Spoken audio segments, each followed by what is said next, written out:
नमस्कार दोस्तों हम कुछ क्वेश्चन रेलवे ग्रुप डी में पूछे जाने वाले लेकर आए हैं और उनको आसान से ट्रिक के द्वारा हल करते हैं। तो दोस्तों देखते हैं यहाँ पर कौन कौन से क्वेश्चन हैं।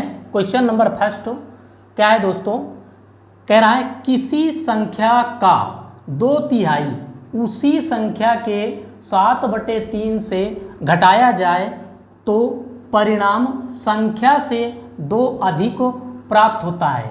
संख्या ज्ञात कीजिए। दोस्तों यहाँ पर कोई संख्या है, संख्या हमें मालूम नहीं है। संख्या में हम कुछ भी मान सकते हैं, x, y, z, m, n कुछ भी मान सकते हैं। यहाँ पर जो कहता है वही हमको करना है। तो जैसे हल करते हैं दोस्तों, कोई संख्या मान लेते हैं।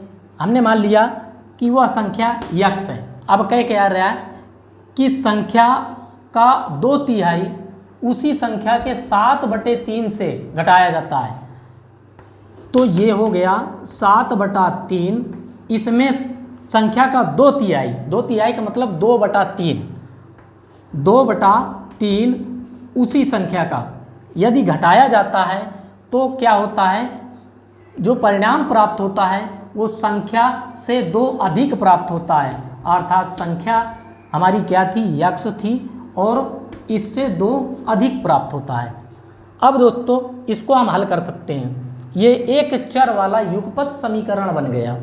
यहाँ पर देखते हैं कि हर दोनों के बराबर है, तो फिर क्या करते हैं, अंशों को आसानी से घटाया या जोड़ा जा सकता है। यहाँ पर घट रहा है तो क्या हुआ, 5x/3 = x + 2, इसका गुणा करवा देते हैं तो क्या हुआ, 5x 3x + 6, ये इधर गुणा में चला जाता है और इसको इधर ले आते हैं तो क्या हुआ, 5x - 3x = 6, ये इसमें घट जाता है तो 2x = 6, 2 से इसको काट देते हैं, 3 आ गया, x = 3।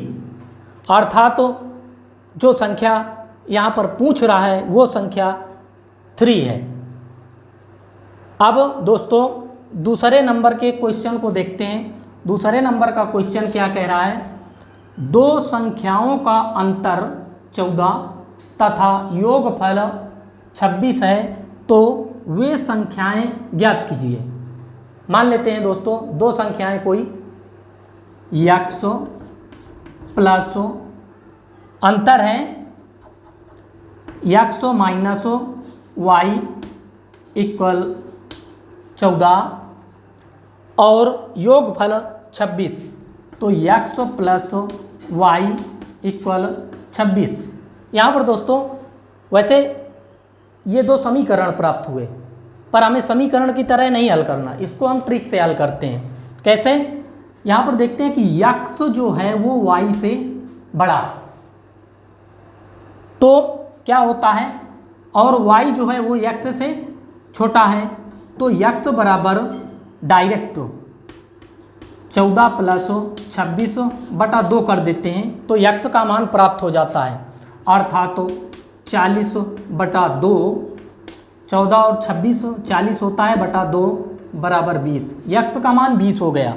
और अगर हमें y का मान प्राप्त करना है तो क्या करते हैं, 26 में इस 14 को घटा देते हैं और /2 कर देते हैं, तो क्या हुआ, यहाँ पर जब घटेगा तो कितना आ जाएगा, 12 आया, 12/2 बराबर यहाँ पर काट दिया गया, 6 प्राप्त हुआ। अब दोस्तों ये शर्त पूरी करेंगे, 2 संख्याओं का अंतर 14, एक 20 और दूसरा 6, इनको हम घटाएंगे तो 14 प्राप्त होगा, तथा योगफल 26, अगर हम इन दोनों को जोड़ते हैं तो ये 26 प्राप्त होता है। दोस्तों इस प्रकार के क्वेश्चनों को इसी आसान से ट्रिक से हम हल कर सकते हैं। तो दोस्तों इस प्रकार के क्वेश्चन आपके लिए हम लाते रहेंगे। तो फिर मिलते हैं दोस्तों नेक्स्ट क्लास में, तब तक के लिए जय हिंद।